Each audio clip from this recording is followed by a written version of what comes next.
Well, howdy there, Internet people. It's Belle again. So today, we're going to talk about Bloomberg picking up Trump's slack.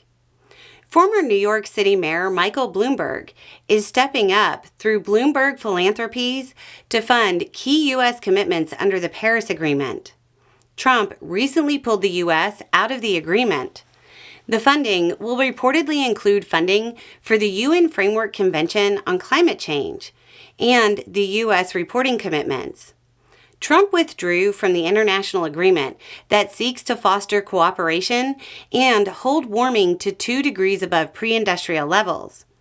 The stretch goal was 1.5 degrees, but looks to be in the rear view.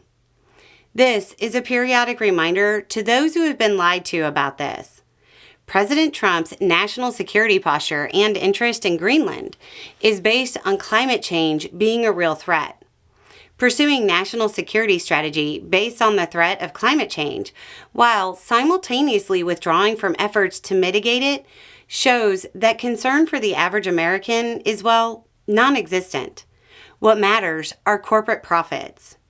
So, one of the questions that came in when this news broke is whether this is Bloomberg positioning to try again for the presidency in 2028. Well, probably. But also, that's not all of it. Bloomberg definitely has his eyes on the White House. He has for a while, probably since he was New York's mayor. However, he also cares about the climate and has devoted millions to the cause over the years. He's the UN Special Envoy for Climate Ambition and Solutions. Bloomberg said, quote, "More and more Americans have had their lives torn apart by climate-fueled disasters, like the destructive fires raging in California.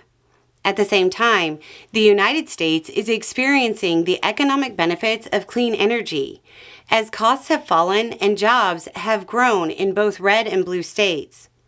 The American people remain determined to continue the fight against the devastating effects of climate change." The Paris Agreement has a lot of faults, but right now, it's the best we have. The continued reporting will at least let us keep track of how much the Trump administration sets us behind and how much we have to make up. At the same time as the commitment to fund for the Paris Agreement, Bloomberg also indicated continued support for America is All In, which is a coalition in the U.S. that currently has the goal of reducing emissions more than 60% below 2005 levels by 2035. Bloomberg didn't commit a specific dollar amount to that, though, yet. We're going to be getting a whole lot of disheartening news for the foreseeable future. It's important to acknowledge the moments when there's a little bit of damage mitigation. I don't know that this even qualifies as good news, but it's news that isn't bad, and it's worth noting. Anyway, it's just a thought. Y'all have a good day.